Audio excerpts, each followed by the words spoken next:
Mayor পদে ইশরাক হোসেনের শপথ না পড়ানোর রিট খারিজ করলেন হাইকোর্ট। শপথ নিতে বাধা নেই, ২৬ মের মধ্যে শপথের আদেশ। আইনি প্রক্রিয়ায় ইশরাক সাহেবকে মেয়র হিসাবে শপথ নিতে এই সংশ্লিষ্ট মন্ত্রণালয়ের আর কোনো বাধা থাকলো না।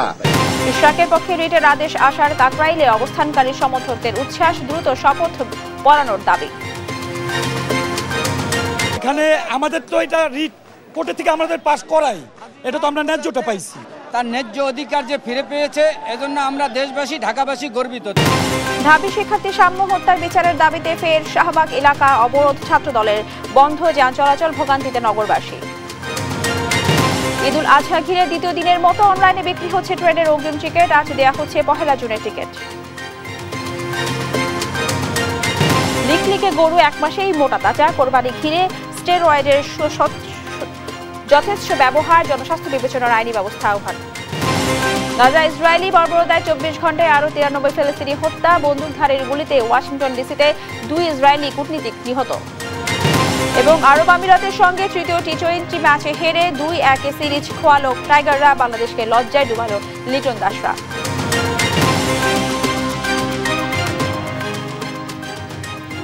দেখছিলেন শিরোনাম সংবাদ দুপুরে, সঙ্গে আছি আমি রাবে ইসলাম স্নেহা। এবার বিস্তারিত। বিএনপি নেতা ইশরাক হোসেনকে ঢাকা দক্ষিণ সিটি কর্পোরেশনের মেয়র হিসেবে শপথ না পড়ানোর নির্দেশনা চেয়ে দায়ের করা রিট খারিজ করেছে হাইকোর্ট। বৃহস্পতিবার বিচারপতি মোহাম্মদ আকরাম হোসেন চৌধুরী ও বিচারপতি দেবাশিস রায় চৌধুরীর হাইকোর্ট বেঞ্চ এই আদেশ দেন। এই আদেশের ফলে ইশরাক হোসেনকে শপথ দিতে বাধা নেই বলে জানিয়েছেন আইনজীবীরা। ইশরাকের আইনজীবী ব্যারিস্টার মাহবুব উদ্দিন খোকন বলেন, ২৬ মে এর মধ্যে তাকে মেয়র হিসেবে শপথ পড়তে হবে।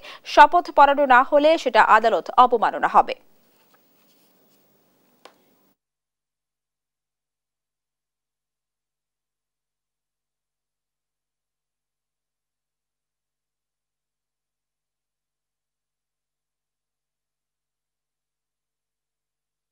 আদালত আরো বড় অবজারভেশন দিয়েই মামলাটা খারিজ করে দিয়েছে।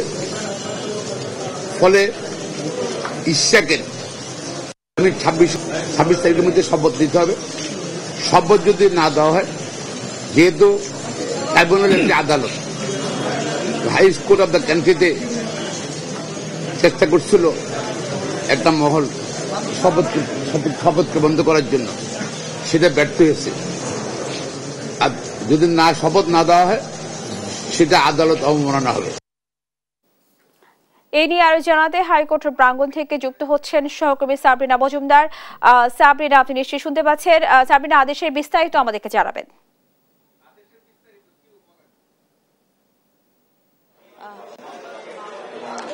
স্নেহা, একটু আগে কিন্তু আপনি জানতে পেরেছেন যে এই আদেশের যে রিটটি ছিল, সেই রিটটি কিন্তু খারিজ হয়ে গেছে।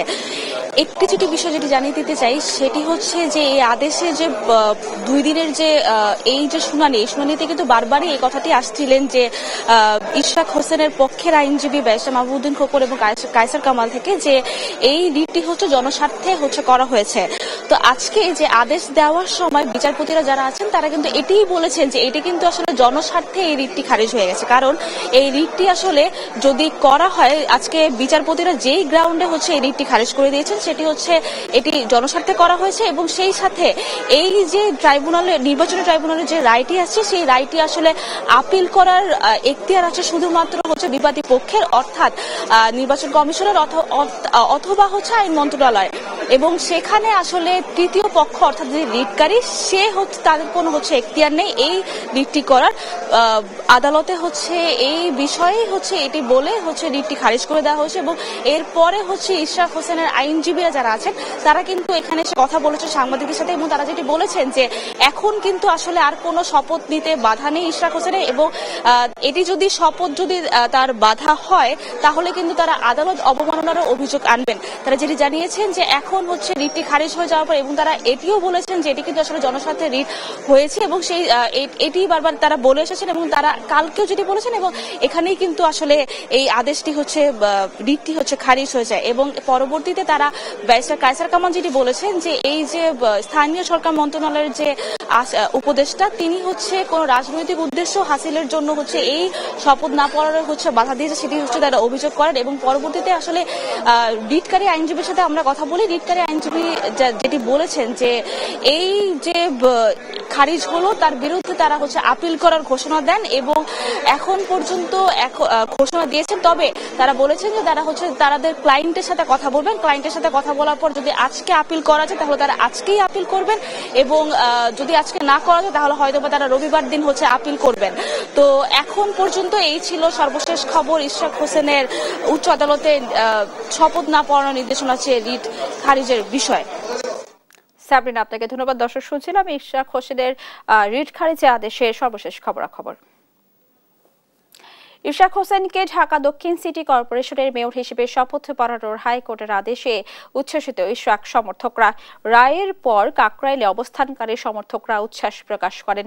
এ সময় তারা দ্রুত ইশরাক হোসেনকে ঢাকা দক্ষিণ সিটি কর্পোরেশনের মেয়র হিসেবে শপথ পড়ানোর দাবি জানান। সেই সঙ্গে সরকারে থাকা 2 উপদেষ্টার পদত্যাগ দাবি করেন।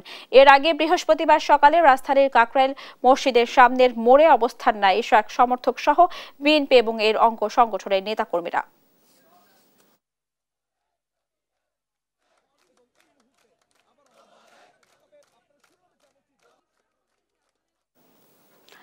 ইশরাক শপথ পড়ানোর পক্ষে হাইকোর্টের রায় আসায় উচ্ছ্বসিত সমর্থকরা। এই নিয়ে আরো জানাতে এই মুহূর্তে কাকরাইল এলাকা থেকে যুক্ত হচ্ছেন সহকর্মী তন্দ্র তারণ্য।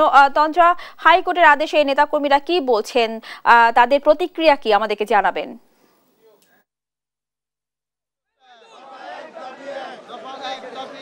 হাইকোর্টের রায়ের পরবর্তী কিন্তু এখানে যেখানে যারা 7 দিন ধরে যারা এখানে আন্দোলন করছিলেন, কাকরাইল মোড়ে গতকাল থেকে যারা অবস্থান করছিলেন, তাদের মধ্যে কিন্তু খুবই উৎসবমুখর একটি পরিবেশ এখানে সৃষ্টি হয়েছে এবং তাদের যে আন্দোলন তারা বলছেন যে আসলে তারা দীর্ঘ 7 দিনের লড়াইয়ের পর 8ম দিনে এসে কিন্তু তারা হচ্ছে সফলতা পেয়েছেন, এমনটা কিন্তু তারা বলছেন। পাশাপাশি তারা যেমনটা এখানে আসলে উৎসবের পরিবেশের মধ্যে রয়েছে, তারা যেমন খুশি তারা এবং সফলতা যেমনটা তারা আসলে আনন্দে রয়েছেন, তার থেকে বেশিও তারা কিন্তু এখানে সংখ্যাও অনেকে প্রকাশ করছেন যে আসলে এর আগেও একবার রায় হলো, গ্যাজেট প্রকাশ করা হলো, তার পরবর্তীতে কিন্তু শপথ পাঠ করানো হয়নি ইশরাক হোসেনকে মেয়র হিসেবে। সেক্ষেত্রে তারা এখনো বলছেন যে আসলে তাদের একটা শঙ্কা রয়ে গিয়েছে এখনো, যে এবার আসলে আদালতের রায়কে মানা হবে কিনা, সম্মান জানানো হবে কিনা, সেই ব্যাপারটা নিয়ে কিন্তু তারা জানিয়েছেন।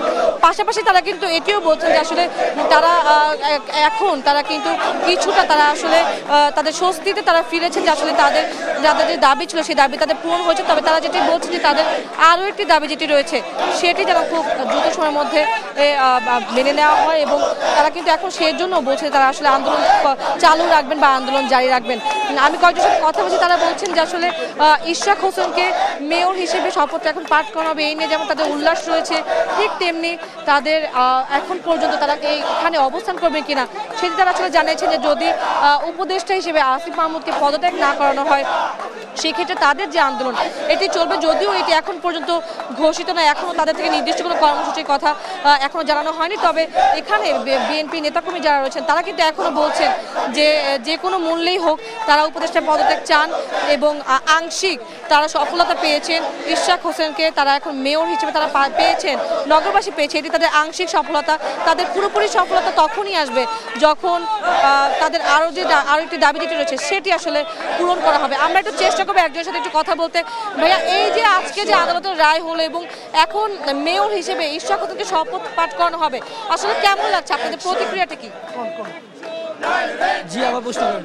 ইশরাক হোসেনকে এখন মেয়র হিসেবে শপথ পাঠ করানো হবে, আসলে আপনার প্রতিক্রিয়াটি জানতে চাচ্ছি। আমরা আলহামদুলিল্লাহ অনেক খুশি হয়েছি।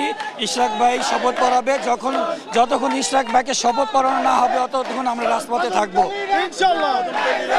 যেমন বলছিলেন আসলে তারা এখনো অনেকে কিন্তু বলছেন তারা এখনো শঙ্কা প্রকাশ করছেন, যতক্ষণ না পর্যন্ত যতদিন পর্যন্ত শপথ আসলেও পাঠ করানো হয় ততদিন তারা চাচ্ছেন তারা এখানে অবস্থান কর্মসূচি পালন করবেন।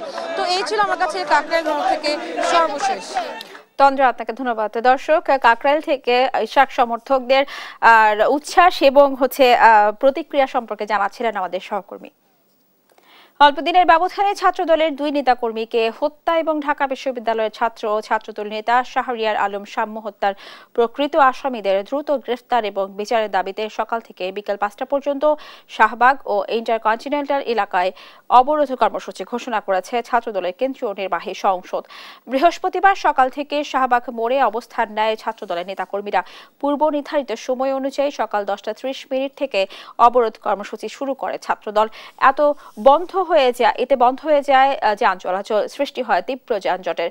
অল্পদিনের ব্যবধানে ছাত্রদলের 2 নেতাকর্মীকে হত্যার প্রতিবাদ তাদের এই কর্মসূচি বলে জানায় ছাত্রদলের সভাপতি রাকিবুল ইসলাম রাকিব।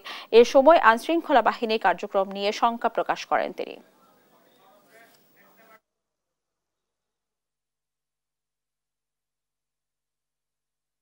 অল্প সময়ের ব্যবধানে ছাত্রদলের 2 জন নেতাকর্মীকে হত্যা করা হয়েছে এবং একজনের খুনিদের গ্রেপ্তার করা হয়েছে।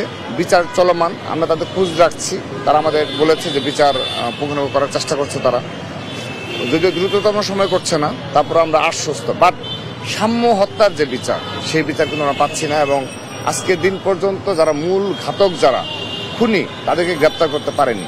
তাহলে এই যদি হয় আইন শৃঙ্খলা রক্ষাকারী বাহিনীর অবস্থা, আমরা খুবই শঙ্কিত যে এই দেশে আগামীতে কি ঘটতে পারে। সাম্য হত্যার বিচারের দাবিতে শাহবাগে অবরোধ কর্মসূচি শুরু করেছে ছাত্রদল। এটি আরো জানাতে সেখান থেকে যুক্ত হচ্ছেন সহকর্মী নিয়াজ মোর্শেদ। নিয়াজ, আপনি আমাদের জানাবেন শাহবাগ এলাকার কি পরিস্থিতি, নেতাকর্মীরা কি বলছেন?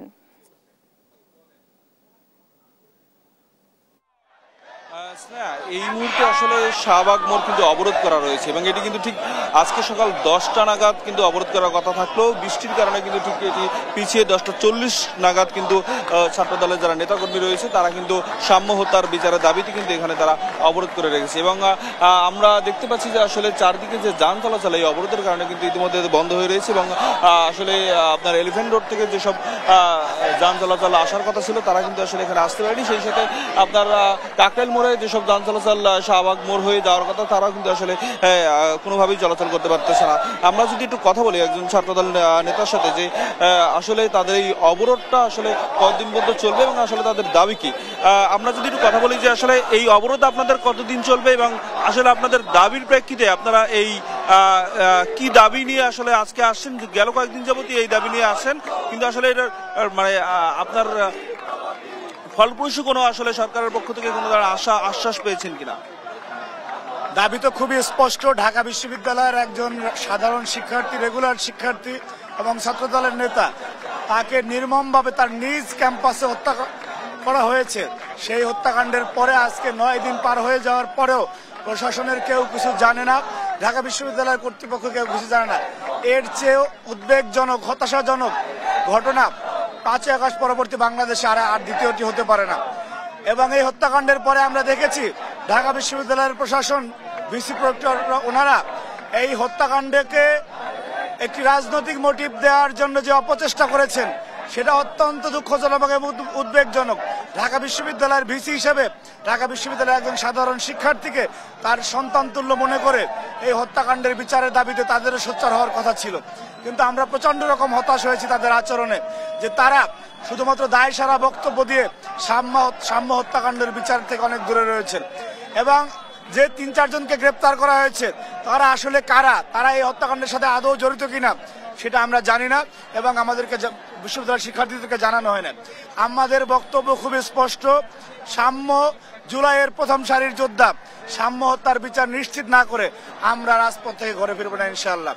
সাম্য হত্যার বিচারের দাবি শুধুমাত্র ছাত্রদল নাকি শিক্ষার্থীরাও অংশগ্রহণ করছে এর মধ্যে? এখানে আপনি দেখবেন, আপনাদের ক্যামেরার ফুটেজের মাধ্যমে দেখেন, অসংখ্য সাধারণ শিক্ষার্থী ঢাকা বিশ্ববিদ্যালয়ের তারা এই আন্দোলনে অংশগ্রহণ করেছে। সাম্যর সহপাঠীরা, সাম্যর সিনিয়র জুনিয়র সহ সবাই এই বিষয়ে, শুধু এটা তো শুধু সাম্যর এবং ছাত্রদলের বিষয় নয়, ঢাকা বিশ্ববিদ্যালয়ের ক্যাম্পাসে যদি এরকম একটা হত্যাকাণ্ডের, সাম্য হত্যাকাণ্ডের শিকার হতে পারে তো অন্য কেউ তো হওয়াটা অনেক স্বাভাবিক বিষয়। এখানে অনেক বহিরাগতর অ্যাভেলেবেল যাতায়াত হচ্ছে। ঢাকা বিশ্ববিদ্যালয়ের প্রশাসন শুধুমাত্র নামকাজ তো ওনারা বক্তব্য দিয়ে থাকেন এবং ওনারা এই হত্যাকাণ্ডে যে আমরা প্রতিবাদ করতেছি সেই প্রতিবাদের ভিতরে ওনারা রাজনৈতিক কারণ খুঁজতে যাচ্ছেন, এই হত্যাকাণ্ডকে ওনারা জাস্টিফাই করতে যাচ্ছেন, এটা কোনোভাবেই কাম্য হতে পারে না। সুতরাং আমাদের এই প্রতিবাদ আরো জোরালো হবে এবং আমরা আমাদের ভাইয়ের হত্যার প্রতিশোধ নিয়ে ঘরে ফিরবো ইনশাআল্লাহ। যেমনটি শুনছিলেন আসলে তারা আপনার এই অবরোধ কিন্তু আসলে তারা চালিয়ে যাবে যতদিন মধ্যে তাদের আসলে বিচার কার্যক্রম শেষ না হয় এবং সেই সাথে আপনার দ্রুত বিচারের দাবি তারা জানিয়েছেন এবং যারা আসলে গ্রেপ্তার হয়েছেন তারাও আসলে তাদের বিষয়টাও তারা স্পষ্ট না আসলে কাদেরকে গ্রেপ্তার করা হয়েছে এবং তারা আসলে সত্যিই সাম্য হত্যার সাথে জড়িত কিনা সে বিষয়ে আসলে তারা স্পষ্ট না, সে বিষয়ে প্রশাসনকে আসলে স্পষ্ট করা তার দাবিতে তারা আজকে কিন্তু এই কর্মসূচি পালন করছে এবং এই ছিল আমার কাছে রাজধানী শাহবাগ থেকে সর্বশেষ তথ্য। নিয়ে আপনাকে ধন্যবাদ। দর্শক, শুনছিলাম সাম্য হত্যার বিচারের দাবিতে শাহবাগ এলাকার সর্বশেষ পরিস্থিতি। আগামী 7 জুনকে পবিত্র ঈদুল আজহার দিন ধরে ট্রেনের অগ্রিম টিকিট বিক্রি করছে বাংলাদেশ রেলওয়ে। ঈদ উপলক্ষে ঘরমুখ মানুষের এই যাত্রায় অগ্রিম টিকিট বিক্রির দ্বিতীয় দিনে 1 জুনে ট্রেনের আসন বিক্রি শুরু হচ্ছে আজ। বৃহস্পতিবার সকাল 8টায় বাংলাদেশ রেলওয়ের পশ্চিমাঞ্চলে চলাচল করা ট্রেনগুলোর আসনের টিকিট বিক্রি শুরু হবে এবং দুপুর 2টায় বিক্রি শুরু হবে পূর্বাঞ্চলে চলাচল করা ট্রেনগুলোর আসনের টিকিট। এবার শুধুমাত্র ঢাকা থেকে দেশের বিভিন্ন গন্তব্যে যাওয়া আন্তনগর ট্রেনগুলোর মোট আসন সংখ্যা থাকছে 33,315টি। যাত্রীদের সুবিধার্থে শতভাগ আসনের টিকিট অনলাইনে বিক্রি করা হবে। এই সময়ে কেনা টিকিটগুলো যাত্রীরা রেলওয়েকে ফেরত দিতে পারবেন না। প্রতিজন টিকিট প্রত্যাশাকারী 4টি আসনের টিকিট একবারে একসঙ্গে সংগ্রহ করতে পারবেন। ভয়ঙ্কর স্টেরয়েড খাইয়ে অসুস্থ রোগা পাতলা গরুকে কৃত্রিম উপায়ে মোটা তাজা নাদুস নুদুস বানাচ্ছে অসাধু ব্যাপারীরা। এই স্টেরয়েড যুক্ত গরুর মাংসই কদিন পর ঈদে খাবেন আপনি, যা ক্যান্সার, কিডনি সহ মারাত্মক রোগের ঝুঁকিতে পড়বেন আমাদের ভক্তরা। আসছে কোরবানি ঈদকে ঘিরে রাজধানীর কেরানীগঞ্জের খামারগুলোতে এমন ভয়ানক প্রতারণায় মেতে উঠেছে কিছু অসাধু গরু ব্যাপারী। বিস্তারিত শাহাদাত নিশাদের রিপোর্টে।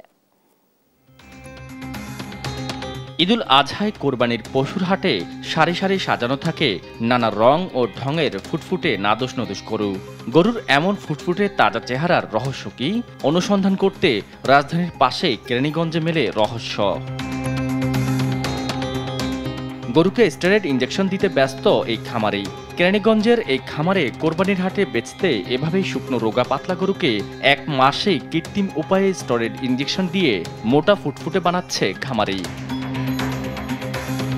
শুধু এই খামারেই নয়, একই এলাকার আরও একটি খামারেও চলছে এমন স্টেরয়েড ব্যবহার। এখানে গরুকে মোটা স্বাস্থ্যবান নাদুস নুদুস বানাতে ব্যবহার করছে পাম ট্যাবলেট, হেক্সামিথাসনের মতো ভয়ঙ্কর সব ঔষধ। এর ব্যবহারের অল্প দিনে মোটা তাজা হয় আপনার শখের কোরবানির গরু, যা কদিন পরে কোরবানি করে খাবেন আপনিও। এই সই মাথাটাই চেঞ্জ করি আর পরবর্তীতে আমরা একটা সই করলে সেটা আবার ইউজ করে ধোয়া হয়। ধোয়ার করে মাথাটা চেঞ্জ করার পরে আমরা আরেকটা মাটি সই করি, আরেকটা ব্যবহার করি। খামারিরা জানান গরুকে এসব ভয়ঙ্কর ইঞ্জেকশন দিয়ে মোটা করলে নাকি কম সময়ে বেশি লাভ হওয়া যায়, অথচ তারা চিকিৎসকের পরামর্শ না মেনেই কোরবানির ঈদকে সামনে রেখে গোপনে চালিয়ে যাচ্ছে এমন অপতৎপরতা। ইঞ্জেকশন দিলে মনে করেন সুস্থ হয় বা ট্যাবলেট আছে খাওয়াই দিলে এটা দেখা যায় 1-2 দিনের ভিতরে ঠিক হয়ে যায়। আরও বেশ কয়েকটি গরু খামারে গিয়েও দেখা মেলে একই ভয়ানক চিত্র, যেখানে দিনে দুপুরে চলছে গরু মোটা তাজাকরণের কাজ। এসব গরুই নাদুস নুদুস ভেবে আপনারা কিনবেন কোরবানির পশুর হাট থেকে। এভাবে প্রতি বছর ঈদকে সামনে রেখে কৃত্রিমভাবে গরু মোটা তাজাকরণের ভয়ঙ্কর বিষাক্ত খেলায় মেতে ওঠেন এক শ্রেণীর অতিলোভী ব্যবসায়ী। ঈদকে সামনে রেখে পছন্দের মোটা তাজা গরু খুঁজছেন, আপনার সেই দুর্বলতাকেই কাজে লাগাচ্ছে এক শ্রেণীর অসাধু ব্যবসায়ী, যারা গরুকে মোটা তাজাকরণের ক্ষেত্রে ব্যবহার করছে বিভিন্ন ধরনের ক্ষতিকারক ঔষধ, যা আপনার শরীরের জন্য ডেকে আনবে ভয়াবহ হুমকি। বিষাক্ত রাসায়নিকের হাই ডোজ প্রয়োগ করে অল্প দিনে ফুলিয়ে ফাঁপিয়ে তাজা করা হয় এসব গরুকে।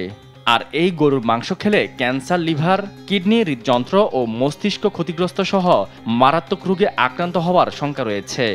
তার মধ্যে যেমন ডায়াবেটিস বেড়ে যাওয়ার সম্ভাবনা রয়েছে, ব্লাড প্রেশার বেড়ে যাওয়ার সম্ভাবনা রয়েছে এবং রক্তে কোলেস্টেরল বেড়ে যাওয়ার সম্ভাবনা রয়েছে। এরকম আরও কিছু ক্ষতিকর প্রভাব মানুষের শরীরে হয় এবং কিডনিকেও প্রভাবিত করতে পারে। ক্ষতিকর ওষুধ সেবনের মাধ্যমে মোটাতাজা করা গরু কোরবানির হাটে তোলা হলে আইনি ব্যবস্থা নেওয়ার কথা জানান সংশ্লিষ্টরা। পাশাপাশি আসন্ন ঈদুল আজহায় প্রতিটি গরুর হাটে চিকিৎসক ও বিশেষজ্ঞ টিমের মাধ্যমে গরুর রক্ত পরীক্ষার ব্যবস্থা নিশ্চিত করা জরুরি বলে মনে করেন বিশেষজ্ঞরা। শাহাদাত নিশাদ, দেশ টিভি, ঢাকা। দেখছেন সংবাদ দুপুর।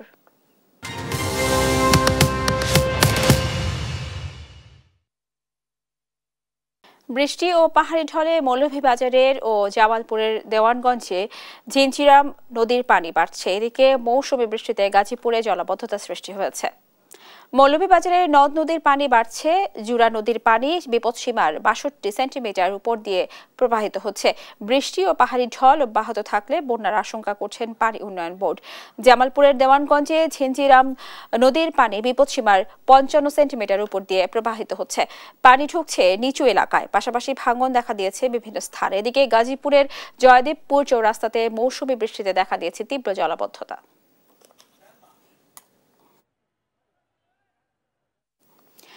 লালমনিরহাটের পাটগ্রাম উপজেলার গাচিয়ার ভিটা সীমান্ত দিয়ে ৪ শিশু ও ৭ নারী সহ মোট ১১ জনকে বাংলাদেশে পুশিন করেছে ভারতীয় বিএসএফ। বুধবার রাত ১২টার দিকে সীমান্তে এই ঘটনা ঘটে।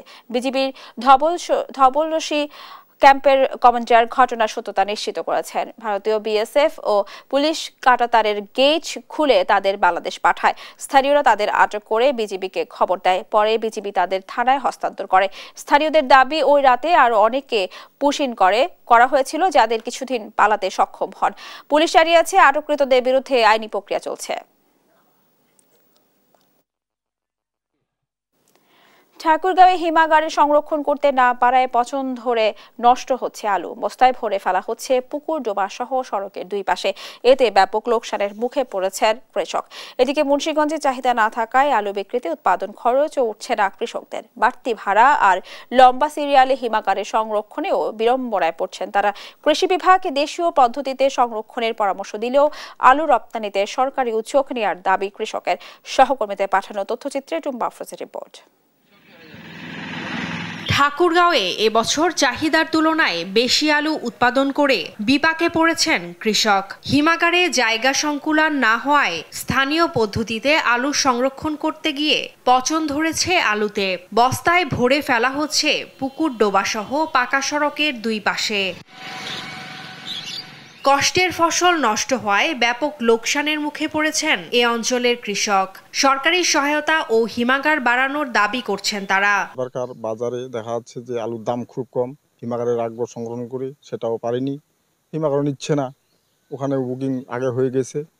এখন এগুলোর জন্য আমাদের আলুগুলা বাড়িতে রাখারও সম্ভব নয়, এখন পচা লাগছে, এই জন্য আমরা ক্ষতিগ্রস্ত। এই বছরে আমি যে স্টোর রাখতে পারিনি, বাড়িতে রাখছি দাম পাওয়ার জন্য। ৮ থেকে ১০ টাকা আলু বলতেছে, পার্টিকে আমরা দিতে চাচ্ছি, পার্টি তবু নিতে চাচ্ছে না। এই জন্য আমরা অনেক ক্ষতিগ্রস্ত হয়েছি। অতিরিক্ত জমিতে আবাদের অভিযোগ করে সংরক্ষণে নানা পরামর্শ দিচ্ছে কৃষি বিভাগ। একজনের ৪ বিঘা জমি আছে, ৪ বিঘাতেই উনি আলু লাগাইছে, পারলে আরও কেউ লিজ নিচ্ছে জমি। সেই কারণেই আমাদের উৎপাদন বেশি, গ্রহণের মাত্রা কম। দেশ জুড়ে অতিরিক্ত আলু উৎপাদনে মুন্সিগঞ্জে পাইকারের খরা দেখা দিয়েছে।